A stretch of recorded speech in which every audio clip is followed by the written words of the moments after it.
미국 뉴저지에 가면은 럿거스 대학이라고 있거든요. 럿거스 대학의 그 인류학자인 헬렌 피셔라고 하는 교수님이 이런 얘기를 했어요.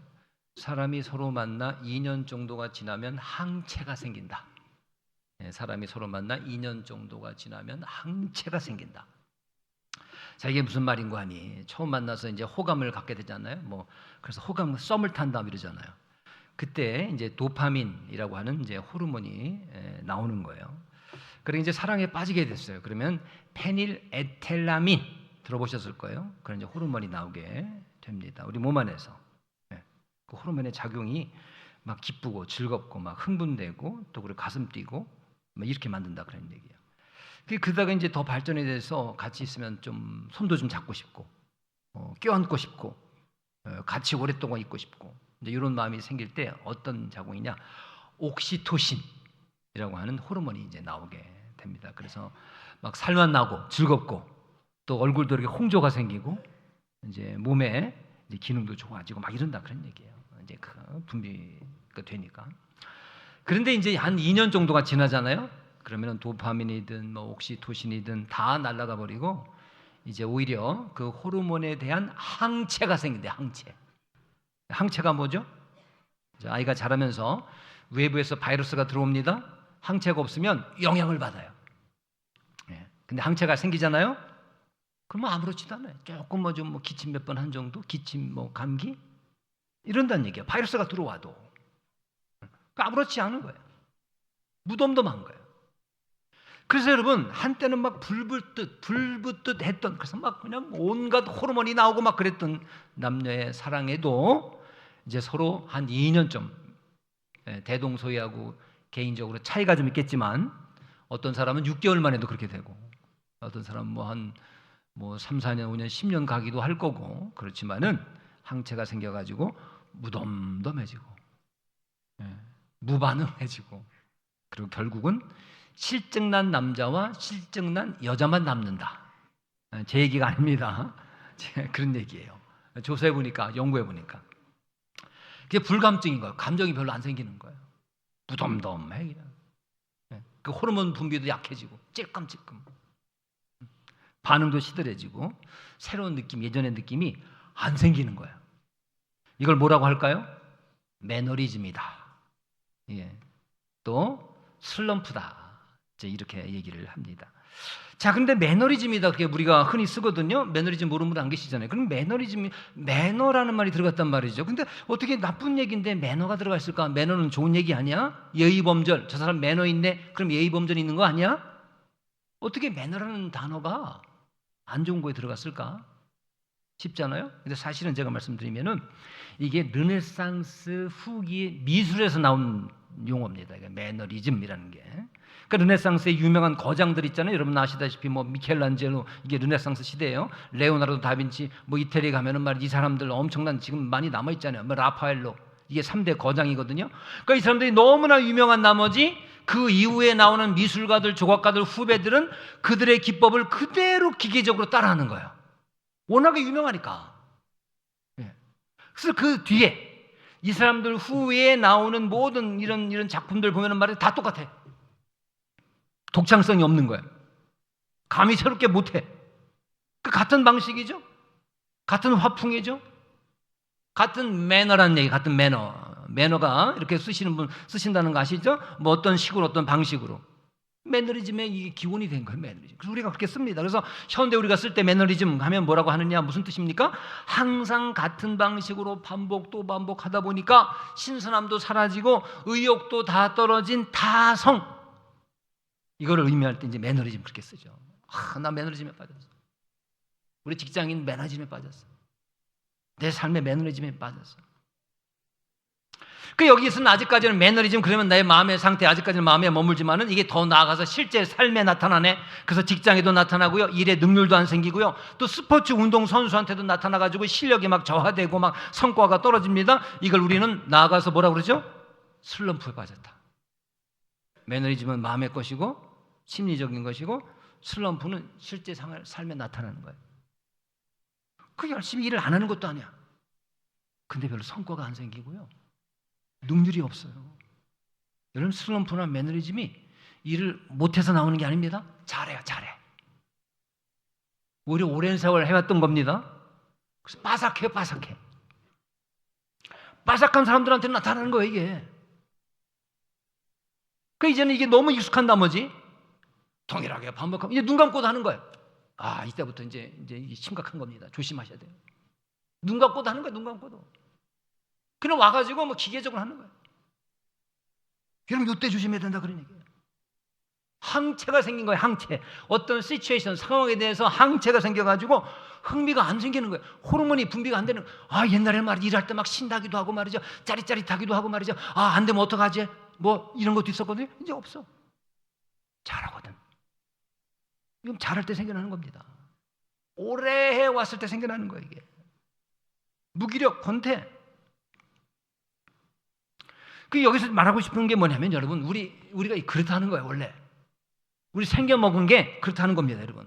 대동소이하지만 여러분, 거기서 거깁니다. 이거 없는 분은 없어요. 생리적인 원리가 그렇다는 거예요. 근데 이게 우리 삶에만 그러냐? 여러분, 우리가 나누고자 원하는 우리의 주제가 뭐냐? 우리 신앙 생활에서도 그렇다는 거예요. 뭐 짐작하셨겠지만 우리 신앙 얘기죠. 신앙에도 매너리즘 있어요. 슬럼프에 빠진 성도 있어요.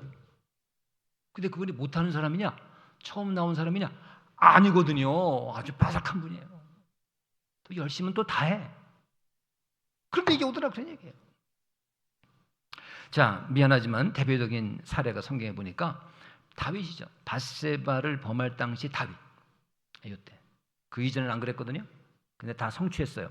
왕, 정상에 도달했어요. 그러니까 뭐 대적도 없고 그냥 뭐 하는 대로 하고 하면 되는 거예요. 그 무료했는지 영적인 매너리즘에 빠지죠. 그래서 전쟁에도 안 나가요. 옛날에 전쟁 안 나가지 않았습니다. 지가 각자 막 창 들고 나갔었던 사람이에요.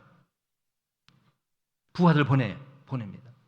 혼자 궁궐에서 먹고 자고 먹고 자고, 그러니까 깨자고, 그건 낮까지 자고, 밤에는 깨 있고. 왜 하는 일이 없습니까? 여러분, 몸에서 이게 에너지가 소비가 돼야 되는데 소비가 안 되잖아요. 잠이 안 와. 여러분, 에너지 소비가 다 돼 보세요. 잠이 금방 오잖아요. 근데 이게 남는 거, 이게 남는 거. 오늘 할당량을 다 써야 되는데 뭐 하는 게 있어야지. 다윗이 옛날에 활동적이게 막 나가서 전쟁하고 이랬던 사람이 들어와 앉아가지고 왕궁에서 그러고 있으니, 여러분, 그러니까 늦게 일어나가지고 저녁 땅거미가 질 무렵에 일어나가지고 궁궐 옥상을 이렇게 거닐고, 이게 전부에 하는 게 이때, 여러분, 이때 밧세바를 범하잖아요. 영적인 매너리즘에 빠졌던 상황입니다. 이런 현상이 일어나니까 어떤 일이 일어납니까? 죄에 대해서 무감각해집니다. 예전 같으면 죄 자기가 알았으면 즉각 회개합니다. 근데 오히려 죄를 덮기 위해서, 여러분, 큰 죄를 더 저지르죠. 살인 교사를 하잖아요. 아주 치밀하게. 영적으로 둔감해진다는 거예요. 영적인 매너리즘에 빠지는 게 너무나 위험한 게 뭐냐면 둔감해지는 거예요. 황체가 생겨가지고 뭔가 가슴 뛰는 게 없어요. 둔감해진다는 얘기예요. 오늘 본문의 에베소 교회도 그겁니다. 에베소 교회. 우리 에베소 교회에 대해서 말씀하는 겁니다. 그 교회 겉모습은 완벽한 우등생이에요. 열심히 해요, 열심히 해. 잘해요. 2절을 보니까 2절 보세요. 게으르지도 않았고요. 게으르지도 않고요. 부지런합니다. 그리고 신학적으로도 해박했고 성경 지식도 탄탄해. 성경 지식도 탄탄해요. 그러니까 적어도 겉보기엔 어떻습니까? 그들의 종교적 행위는, 지식은 거의 완벽해요. 완벽하게 잘 돌아가거든요. 우등생이에요, 우등생. 열심히 안 한다는 게 아닙니다. 근데 그 중심을 보니까 실체를 주님께서 파악하신 거예요. 2장 4절, 우리가 읽은 2장 4절이죠. 그러나 너를 책망할 것이 있나니 뭡니까? 너의 처음 사랑을 버렸느니라. 이렇게 말씀하시거든요. 아마도 그들의 모든 종교 행위가 어떤 의무로, 습관, 그냥 바삭한 거예요. 오랫동안 막 열심을 다해서 해오긴 했는데 이게 사랑이 없는 열심이랄까요? 감정이 없는 열심이랄까? 반복적으로, 의무적으로, 습관적으로 해봤기 때문에, 오랫동안 해봤기 때문에 겉모양은 잘하는 거예요. 일사천리해. 딱 가면 딱이에요. 근데 여러분, 이게 이런 경향도 있다는 거예요. 그러니까 우리가 겉으로 판단할 게 아닙니다. 겉으로 보이는 거 가지고 판단할 게 아니에요. 지금 그 상황이 어떻냐요? 상태가 영적으로 여러분 우리가 분명히 이걸 우리가 알고 지나가야 할 것입니다. 자, 그럼 이런 것들이 우리한테 어떻게 어떤 식으로 나타날까요? 우리가 영적인 매너리즘에 빠졌다면은 아마 이럴 겁니다. 이런 현상이 나타날까요? 예배당에 앉아 있어요. 그 열심히 주일 성수도에 한 번도 안 빠져. 근데 마음은 딴 데가 있어요. 설교 말씀이 나한테 주는 얘기, 나한테 주는 말씀으로 받아들이는 것이 아니라 요거는 김 집사가 들어야 되는 내용인데, 요거는 박 권사가 들어야 될 내용인데, 다른 사람을 보는 거예요. 그 설교 듣다가 이게 아니라 이런 분 계시잖아요. 저거 누구 얘기인데? 또는 집에 있는데 남편 얘기인데, 남편이 와서 들어야 되는데. 또 찬양 가사가 나의 고백이 아니라 노래로 들리는 거예요. 이제는 찬양만 들어도 왜 이렇게 눈물이 나? 그게 노래야, 이 노래. 이전에는 기쁨으로 하던 봉사가 모여가지고 막 기뻤어요. 근데 지금은 짐처럼 느껴지네, 짐. 안 하면 눈치 보이고. 맡았으니까 억지로 해야 하고. 그래서 사역한 후에는, 봉사한 후에는 감사보다도 공허함, 피로감, 이게 몰려올 때가 있다 그런 얘기예요. 이게 영적인 매너리즘 얘기하는 겁니다. 오늘도 똑같지 말씀대로 산다고 달라지나 하는 냉소적인 태도가 생겨납니다. 냉소적. 저 말씀은 오류가 있어요. 저 말씀은 해당되지 않습니다. 난 그렇게 생각 안 해요. 이거 있잖아요. 자꾸 판단하는 거죠. 그 삶의 현장에서 그리스도의 정체성이라든가 이게 없이 그냥 갈 수 있는 거예요. 가는 거 있잖아요. 여러분, 이게 오랫동안 믿어왔던 빠삭한 사람, 익숙한 사람한테 나타나는 겁니다. 여러분, 여기 익숙한 분들 많이 계시잖아요. 이게 신앙생활에 있어서 굉장히 중요한 얘기입니다. 이게. 나중에는 신앙생활이 뭐가 영적인 전쟁이라고 하잖아요. 뭐하고 전쟁이냐? 매너리즘하고 전쟁이에요. 매너리즘. 진짜 매너리즘하고 전쟁입니다. 여기서 우리가 지면은, 이기지 못하면 매너리즘 가운데 뭐가 생깁니까? 낙심이에요. 낙심. 정말 귀한, 정말 엄청나게 귀한 이 구원을 받아놓고도 이 구원을 누리지 못하는 거예요. 구원에 대한 체험, 확신이 없는 거예요. 이게 힘듭니다. 힘들어요. 능률이 안 생기는 거예요. 능률이.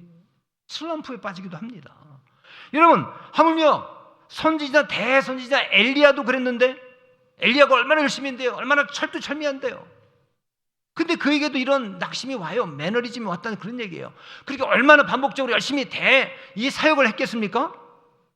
여러분, 불타오르는 사랑을 했던 남녀도 2년 만에 그런다니까. 대동소이하지만 어떤 분들은 조금 더 할 수도 있겠지만, 그런 매너리즘 나온다는데, 우리 신앙인이라고 안 그렇겠습니까? 우리 당연한 거예요. 좀 당연한 거라 그런 얘기예요. 여러분, 그래서 제가 이걸 여러분 책망하거나 우리 서로 책망하자, 여러분 그게 아닙니다. 너무 자책할 필요도 없어요. 여러분, 우리 인간인 이상 우리는 그렇게 생겨 먹었거든요. 어쩌면 당연한 거예요. 문제는 뭐냐? 그 다음이죠. 그럼 그렇게 가만히 있을 겁니까? 아니에요. 빠져나와야 되죠. 어떻게 빠져나올까요, 주님? 우리 가정 가운데 우리 부부 사이에 매너리즘에 있는데, 이제 2년 됐는데 3년 됐는데 어떻게 할까요, 주님? 봉사하고 교회 생활하는데 주님, 예전만은 그런 게 없어요. 그냥 잘하긴 하거든요. 눈 감고도 하겠어요. 근데 없거든요, 주님. 이거 어떻게 할까요? 여러분, 그런 게 당연하다니까요. 그런 거 안 오는 게 아닙니다. 와요. 안 온 사람이 없습니다. 똑같은 거 계속 반복해 보세요. 우리가 아무리 좋은 것도 여러분 반복하다 보면은 세상 없어도 여러분 우리한테 와요. 왜? 우리 연약하거든요. 우리가 그렇게 생겨 먹었거든요. 우리가. 그래서 여러분 책망합니다. 자책합시다. 이거 아니에요. 풀이 죽읍시다. 저희 네 개인데 그거 아닙니다. 당연한 거예요, 여러분. 나와야죠. 뭐라도 해야죠. 언제까지 그렇게 막 있을 겁니까? 자, 그래서 오늘 본문에 우리 주님께서 그걸 잘 하시고 처방 에베소 교회에서 하신 말씀이지만 우리한테도 하신 말씀입니다. 이 슬럼프를 극복하기 위해서 다시 한번 어떻게 해야 되느냐? 기초, 근원으로 돌아가라 그런 얘기예요. 기초. 은혜를 처음 경험했던 그때 하나님 뜨겁게 사랑했던 그 지점이 어디였는가를 기억해내고 처음 행위를 다시 가져라. 처음 행위를. 거창한 사역이 아니라 주님을 사랑했던 그 작고 순수했던 그 기초 행위가 있을 거예요. 그거 찾으라 그런 얘기예요. 그때로 돌아가자 그런 얘기예요. 기본기로 돌아가자 그런 얘기입니다. 지난 시간에 우리가 봤죠? 잠시 봤죠? 창세기 13장. 여기도 보면은 떠돌아다니던 아브라함에게 가축과 은과 금이 풍부해졌습니다. 그런데 바로 그때 아브라함이 어디로 갔다고 그랬죠? 길을 떠나서 베델과 아이 사이 곧 전에 제단 처음으로 쌓았던 곳으로 갔다고 그랬잖아요. 거기서 여호와 하나님 이름 부르렀다고 했잖아요. 이제 어떤 상황이에요? 조카 롯하고도 같이 기거할 수 없을 정도로 부유해졌다 그런 얘기예요. 자기 가축이며 자기 식솔들이 부유해져 가지고 자꾸 찌그렁찌그렁 같이 갈등이 생겨나는 거예요. 왜? 이거 복 받아서 그래요. 늘어나서 그래요. 이때가 문제입니다. 처음 재단 쌓던 곳으로 갔대. 무슨 의미라고 그랬죠? 다시 기초로 돌아가겠다는 의지의 표현입니다. 그럼 모든 시간이 지나고 나면 같은 것 반복되면 말이죠. 아무리 좋은 것도 말이죠. 이제는 익숙해져 가지고 매너리즘에 빠지지 않을 수가 없어요. 힘들어요. 안 빠지게. 이때는 안정됐죠. 여유 됐을 때 나옵니다. 여유 있을 때 나오는 겁니다. 오래 하셨을 때 나오는 거예요. 오래 안 하신 분들은 아직까지는 걱정할 필요가 없어요. 오래 하신 분들 계시잖아요. 내가 이 일 같은 거 얼마나 해왔는데. 빠삭하신 분들. 그럼 우리 신앙생활 하다 보면 우리가 싸움이 뭐냐? 누구하고 싸움이냐? 다른 성도하고 싸움도 아닙니다. 이거야, 이거. 정상에 올랐을 때, 갇혔을 때. 아브라함에게도 이게 왔다는 거야, 이게. 그래서 처음 신앙으로 다시 돌아가는 겁니다. 다시. 왜? 처음 만나가지고 그 순수했던 거기 가면은 이게 막 살아날 것 같거든요. 내가 어땠지? 내가? 아마 그런 질문을 하지 않았을까? 분명히 했을 거예요. 내가 지금 여기서 살아가는 이유가 뭔가? 내가 지금 가나안 땅에 와 있는 이유가 뭔가? 내가 여기 왜 있나? 여러분 지금 이 자리에 왜 계십니까? 왜 예수 믿습니까? 뭘 믿으시는 거예요? 뭘 믿으시는 거예요? 뭐 잘하시잖아요. 그렇죠? 예배를 이렇게 드리고 노래하고 찬양하고 기도도 이렇게 하고 예배 후에 뭐 어떻게 하고 어떤 식순에 의해서 또 끝나고 어떻게 하고 교회 무슨 모임 어떻게 하고 위원회 어떻게 인도하고 중직자 이쯤 되면 말이죠. 이까짓 거 뭐 내가 몇 년을 해왔는데 그때 힘들다는 거야. 사실은 그때 힘들다는 거예요. 가축과 은금이 풍부할 때 있대. 먹고 살만할 때. 야, 내가 왜 여기 있나? 내가 예수 믿는 이유가 뭐예요? 여러분 근본적인 질문입니다. 여러분 예수 왜 믿으시는 거예요? 왜 안양교회 안양성결교회 교인 되신 겁니까? 지금 왜 계신데? 여기 왜 나와 계신데? 주일 성수하려고요? 예배 드리려고요? 이거는 근본적인 해답이 아니죠. 뭐 왜요? 누굴 믿으시는 거예요? 누굴? 예배 잘 드리려고요? 주일 성수하려고요? 이거 아니에요, 이거. 지금 아브라함도 그겁니다. 처음 신앙으로 돌아가겠다는 거예요.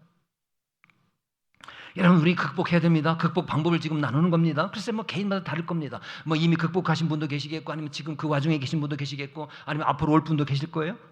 순수한 신앙 나한테 가장 근본이 뭐냐?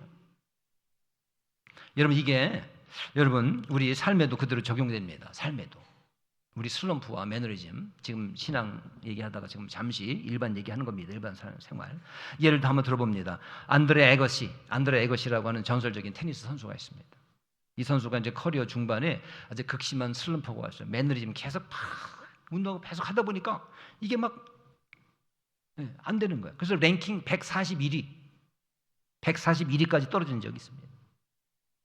이 슬럼프에서 어떻게 빠져나왔을까? 그 이때 다시 시작한 게 뭐냐면은 뭐 코치 이름이 브래드 길버트라는 사람입니다. 브래드 길버트하고 얼마나 뭐 열심히 훈련하면서 뭐 공을 해가지고 구석을 찌르는 듯한 뭐 어떤 화려한 이런 샷 이런 거 아니에요. 포기하는 거예요. 어떻게 이기나? 어떻게 승부에서 이길까? 어떤 성과, 어떤 랭킹 어떻게 올라갈까? 이걸 생각한 거 아닙니다. 뭐냐? 그때 코치하고 얼마나 대단한 코치겠어요. 그 코치하고 뭘 했느냐? 공을 그저 네트 너머 코트 안으로 정확히 집어넣기. 또 기본적으로 공 잘 맞추기. 여러분 우리가 처음에 배우는 거 있잖아요. 처음에 뭘 배울까요? 정확한 자세로 공을 제대로 중앙에 맞춰야 될 거 아니에요. 어디로 가든가. 그러니까 어디를 뭐 꽂아놓고 뭐 어디로 이기고 어디 뭐 스핀을 매겨가지고 이쪽으로 매기냐 뭐 이거냐 아니면 뭐 커트냐 이게 아니란 얘기예요. 어떻게 하면 정중하게 처음 배울 때 라켓을 처음 집었을 때 그 느낌 그거 있잖아요. 그걸 했다는 거예요. 그걸 뭐 전략을 뭐 짜고 뭐 허를 찌는 테크닉을 구사하고 뭐 치밀한 경기 운영을 계획 세우고 이런 거 전혀 아니라 그런 얘기예요. 승부 다 내려놨어요. 다 내려놨어. 가장 기본인 공 넘기기, 잘 넘기기, 정확하게 넘기기. 이것만 하루에도 수백 번, 수십 번, 수천 번, 수만 번 그렇게 했다는 얘기예요. 이거 했대 이걸. 그래가지고 여러분 다시 결국 세계 1위 탈환했다는 거 아니에요? 그 여러분 우리는 저 안 해봐가지고 제가 그 테니스에서 잘 몰라서 이게 어떤 과정을 거쳐가지고 이렇게 했을 때 어떤 효과가 나타나가지고 그게 극복이 되느냐 이건 잘 모르겠어요.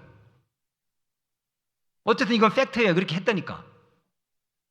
제가 뭐 테니스를 잘 알아가지고 이렇게 하다 보니까 야 어떤 효과가 나타나가지고 마음의 효과, 어떤 뭐 몸의 효과, 뭐 신경의 효과 그래가지고 이렇게 되더라. 이건 어떤 경위인지는 모르겠으나 이 사람 하는 얘기가 그거예요.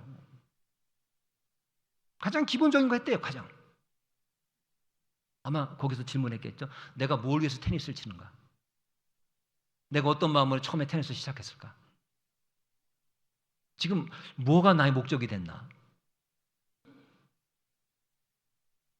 또 유명한 골프 선수 타이거 우즈. 여러분 슬럼프 극복 방법 여러분 많이 들어보셨을 거예요. 세계 정상에 있으면서도 슬럼프에 빠진 적이 여러 번 있었잖아요. 어떤 방법을 쓰느냐? 똑같아요. 그립과 거기 나오는 게 보면은 뭐냐면 그립과 자세를 아예 처음부터 다시 시작했다. 자신의 스윙을 통째로 해체하고 기초 공사부터 다시 했다. 대회 성적 이기는 거 다 포기하고 몇 달 동안 골프 입문자가 배우는 그립 잡는 법. 이 세계 선수가 뭘 이런 걸 하고 있어요? 어드레스, 자세 잡기 이런 기초를 처음부터 다시 시작했다. 몇 달 동안 아주 기초 이것만 계속 했다는 거예요. 계속 반복적으로. 여러분 저도 이게 골프를 모르니까 어떤 상황인지 어떻게 이렇게 되는지 그건 모르겠어요. 그것까지 알면은 뭐 제가 뭐 골프 코치하죠. 어쨌든 초심으로 돌아가지고 처음 것의 그 능력이 처음 것의 대단함이 거기 있다는 거예요. 처음 자세 정말 중요합니다. 처음 마음 정말 중요합니다. 이거 잊지 마셔야 됩니다. 처음 마음을 중간중간에 여러분 계속 생각해 놓으셔가지고 내 처음 마음 어땠더라? 생각하시면 그게 기억에 나셔야 돼요. 어떤 분들은 처음 마음이 뭔지 다 까먹었어. 이거면 큰일이죠. 왜? 아무리 생각해도 안 나거든. 그 처음 마음이 뭐였는지. 가끔 해놓으셔야 된다는 얘기죠. 우리 신앙의 첫사랑 어땠을까? 그러니까 어떤 경위로 그렇게 되는지는 그것까지는 제가 잘 추적해내지는 못하겠지만 그 처음 것의 능력이 있다 그런 얘기예요. 그 말씀입니다. 그건 여러분 꼭 기억하셔야 될 겁니다. 찰스 스펄전 목사님, 1800년도 후반에 영국의 침례교회 목사님이셨습니다. 얼마나 설교가 힘이 있고 많은 사람들에게 감동을 줬는지 설교의 황태자다 이런 이제 별명이 붙었어요. 이분도 그렇게 사역을 열심히 왕성하게 하신 분인데도 성공적으로 하신 분인데도 유명해가지고 우리까지도 아는 정도가 됐는데도 극심한 우울증과 영적인 침체기를 겪었대요. 이분도 어떻게 겪었을까? 어떻게 빠져나왔을까? 어떤 청년이 물어봤대요. 자기도 아마 영적인 매너리즘이 있었겠죠. 여러분 목사님 어떻게 극복하셨습니까? 근데 이렇게 대답했어요. 뭐라고 대답했느냐? 나는 매일 아침 아주 짧은 문장 4단어로 돌아갔습니다. 나는 매일 아침 아주 짧은 문장 4단어로 돌아갔습니다. 그게 뭔데요? Jesus died for me. Jesus died for me. 무슨 얘기죠? 예수님이 나를 위해서 돌아가셨습니다. 예수님이 나를 위해서 돌아가셨습니다. Jesus died for me. 이 4문장 계속. 내가 왜 사역하는 건데 내가 왜 설교를 해야 되는 건데 내가 왜 사람을 만나야 되는 건데 내가 왜 교회라는 조직 안에서 뭘 하고 열심히 하고 오늘도 열심히 하고 밥 먹고 열심히 일하고 새벽부터 열심히 하고 왜 하는 건데 뭐 때문에 하는 건데 뭡니까? Jesus died for me. 나를 위해 죽으셨다는 거예요. 여러분 이게 어떻게 해서 그것까지 제가 말씀드리기에는 시간도 그렇고 거기에 대한 그것도 제가 부족해서 그렇지만 이게 처음 것에 우리 성경에 나온 게 그거예요. 여러분 한번 믿어보세요. 이런 매너리즘 있을 때 이 처음 것이 얼마나 중요한지 모릅니다. 이거 생각해내셔야 돼요. 그 질문하셔야 돼요. 거기 그 효과와 그 능력이 있다는 얘기예요. 여러분 신앙의 연수가 쌓여갈수록 우리는 어떻습니까? 복잡한 거 잘합니다. 아주 어드밴스된 거 잘합니다. 테크닉, 봉사, 의무. 이게 이제 문제 반복되거든요. 열의를 잃을 때가 있어요. 뭐냐? 결국 우리를 살리는 것은 예수님께서 나를 사랑하셨다는 아주 기본적이고 분명하고 확실하고 가장 핵심적인 그 진리로 나가야 할 것입니다. 여러분 그래서 우리가 복음의 정수, 복음의 핵심을 우리가 알고 있는 게 외우는 거 그거 정말 중요합니다. 암기하는 거. 나 복음을 들려줘. 나 교회 왜 가야 되는데 이런 누가 묻는다면은 얘기해 줄 수 있는 그 핵심을 내가 외우고 있다면 여러분 그게 나를 지켜준다 그런 얘기예요. 그 결정을 어떤 식으로 어떤 과정을 거쳐가지고 그게 우리를 회복시켜 주는지는 제가 아직까지는 그거에 대해서 분명히 말씀드리기 이 짧은 시간에 그렇지만은 여러분 그 처음 것에 여러분 처음 것에 능력이 있다 그런 얘기예요. 어떻게든지 하셔야 됩니다. 찾아야 된다는 얘기예요. 제가 이번에 성지순례 갔을 때 이제 로마에 들었을 때 제가 꼭 가보고 싶었던 게 거기 뭐냐면은 스칼라 상타라는 교회입니다. 스칼라 상타. 우리말로 하면 성계단 교회. 스칼라 상타. 교회 안에 계단이 설치되어 있어요. 계단. 교회 안에 들어가면 말이죠. 그 계단이 어떤 계단이냐? 로마의 기독교를 처음으로 이교도 집단이었잖아요. 나라였잖아요. 로마의 기독교를 처음 공인한 사람이 콘스탄티누스 황제. 그 황제의 어머니가 헬레나라는 분인데 이분이 이제 기독교를 개종한 다음에 326년에 예루살렘에 직접 방문했던 적이 있습니다. 기독교 개종하고 나서 주님 예수님 믿고 나서 거기 간 거예요. 제일 먼저 한 게 뭐냐면 326년에 예루살렘에 간 거예요. 그러니까 뭐 자기 아들이 황제니까 뭐 어머니 가실 때 뭐 바리바리 다뭐 사람이며 뭐 많은 인원들 데리고 갔겠죠. 보냈겠죠. 그래서 거기서 뭘 했느냐? 본디오 빌라도 총독 관저 그 관저에 있는 돌 계단이 있거든요. 그 돌 계단을 주님께서 신문 받으실 때 그걸 따라갔을 거예요. 이걸 하나하나 다 뜯어왔어요. 로마로 갖고 와가지고 그걸 설치한 거라는 거예요. 거기에. 그러니까 우리한테 뭐가 유명하냐면 종교개혁자 마틴 루터 있죠? 여러분 들어보셨죠? 사제, 캐톨릭 사제였어요. 사역을 감당하고 수도원 생활도 해봤습니다. 고해 성사를 해보기도 하고 고난도의 사역을 감당했습니다. 여러분 우리 개신교하고 다르게 우리 카톨릭에 여러분 미사 한번 보셨죠? 사제가 뭐 할 일이 많아요. 이게 보통 복잡한 게 아니야 이게. 이거 아무나 못합니다. 아무나 흉내 내기 힘들어요 이거. 보통 복잡한 게 아니에요 이게. 외울 것도 많고 말이죠. 아주 이거를 능수능란하게 잘 하던 사람이 있다 그런 얘기예요. 마틴 루터가. 근데 남의 이 고해 성사를 듣고 그리고 주님의 말씀을 전해주고 그랬던 사람인데 이걸 계속 반복하고 맨날 하다 보니까 열심을 내긴 하고 말이죠. 퍼펙트하게 하는 것처럼 보이는데 그 속에는 뭐냐? 속죄에 대한 자신이 없었대. 내 죄삼에 대한 자신이 없었대. 마틴 루터가. 아니 구원에 대한 확신이 없었대. 구원에. 남 구원 얘기하고 구원 얘기 맨날 구원 얘기하는데 내 구원은 그럼. 이러면 교회 나와가지고 우리 성도님이 도대체 막 직분도 받고 막 오늘 막 열심히 잘하시는 분인데 구원 받으신 거 확신하십니까? 확신이 없어요. 이러는 거하고 똑같은 거예요. 그렇게 잘하시는데. 아니면 사역자가 되고 목회자가 돼가지고 천국 복음을 전하고 그러는데 천국에 대한 확신이 없는 목회자들이 그렇게 많대네. 이게 참 경약할 노릇입니다. 겉으로는 잘하는데 이게 오래 하신 분들 이게 문제라기보다는 이게 우리가 잘 경각심을 가지고 들으셔야 된다는 얘기예요. 오래 하신 분들 있잖아요. 뭘 한다를 계속 반복적으로 눈 감고도 하시는 분들 있잖아요.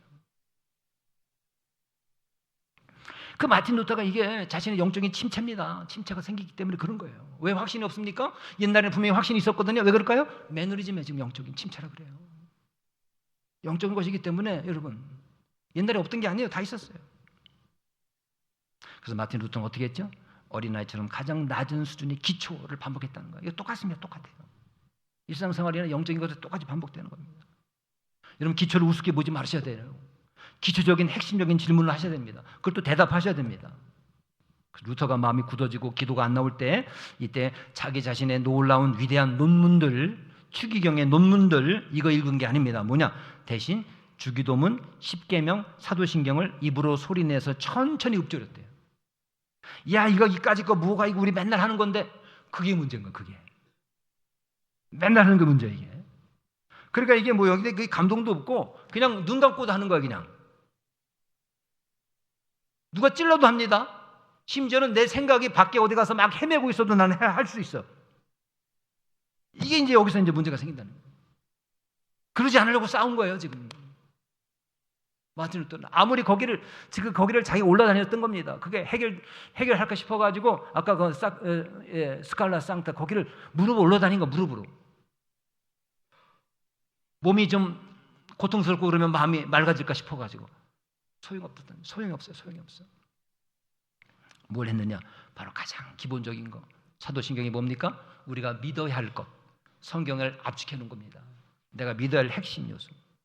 그때 거창한 기도를 하려고 했던 게 아닙니다. 가장 기본적인 고백들을 천천히 반복하면서 그 의미를 되새기면서 내가 주님 만났던 그 순간, 내가 주님의 뜻 가운데 살아가겠다고 약속했던 그 순간, 그 감격, 그것을 회복하려고 애썼다 그런 얘기입니다. 자, 우리도 여러분 그렇습니다. 가장 기본적인 거, 여러분 가장 기초적인 거. 내가 왜 직분을 맡았나? 내가 왜 여기 앉아 있나? 여러분 우리 분명히 생각하시고 정말 주님 만났던 그 첫사랑, 그 감격 잊지 마시고 계속해서 가장 기본적인 성경의 핵심이 무엇이냐? 여러분 찾아내서 우리는 우리의 모든 마음들을 그 기본적인 것을 통해서 다시 한번 회복되는 역사가 저와 여러분 가운데 있기를 주님의 이름으로 축원합니다. 여러분 복잡한 거, 대단한 거, 멋있는 거, 세련된 거 있잖아요. 세련되게도 잘 하시잖아요. 예, 그런 분들도 계셔요. 다 잠시 내려놓고 처음 주님 만났을 때의 말씀 한 구절, 예, 이게 중요하다 그런 얘기예요. 또 루터처럼 사도신경이나 주기도문을 천천히 나의 이야기로, 나의 기도로 고백하는 거예요. 내 신앙의 뼈대가 뭔지를 다시 한번 마음속 깊숙이 앉아서 여러분 그 시간이 있어야 한다는 것입니다. 잘 하시는 거 잠시 내려놓고 익숙하게 빠삭하게 하시는 거 내려놓고 또 내가 무언가를 잘해서 극복하려고 하기보다는 뭘 잘하면 극복되겠지 천만의 말씀. 하나님의 은혜가 내 마음, 내 심령을 다시 한번 첫사랑을 회복시키고 촉촉이 적시실 수 있도록 주님 앞에 무릎 꿇고 어린아이처럼 순전한 마음으로 다 내려놓고 나아가시는 저와 여러분 되시기를 주님의 이름으로 축원합니다. 주님의 이름으로 축복합니다. 기도하겠습니다. 오, 주님 저희들은 연약합니다. 주님 저희들의 몸 자체가 생겨먹은 게 그래서 생리적인 현상이 그래서 주님 뭘 하나 반복하다 보면 매너리즘에 빠지기가 쉽습니다. 그래서 주님의 놀라운 구원의 은총도 시간이 지나다 보면 잘하는데 기도도 청산유수처럼 잘하고 성경 지식도 아주 많고 교회에서 해야 될 일도 아주 잘 이끌고 나는 어떻게 저렇게 하지? 초심자들이 생각할 때 처음 믿는 분들이 볼 때 나는 저 권사님처럼 저 집사님처럼 못해.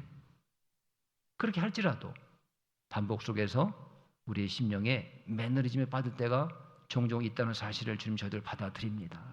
엘리야도 그랬듯이 주님 저희들 멋있는 거, 화려한 거, 업적을 세우는 거, 성과를 세우는 거, 남들이 알아주는 거, 잘하는 거 이거보다도 주님 저희들 그 모든 것들을 내려놓고 어린아이와 같은 심정으로 주님 처음 만났을 때 그 감격으로 다시 한번 되돌아갈 수 있는 가장 우리 신앙의 핵심을 다시 한번 찾아볼 수 있는 우리 모든 성도들 다 되게 하여 주시옵소서. 예수님의 이름으로 간절히 축복하며 기도하옵나이다. 아멘.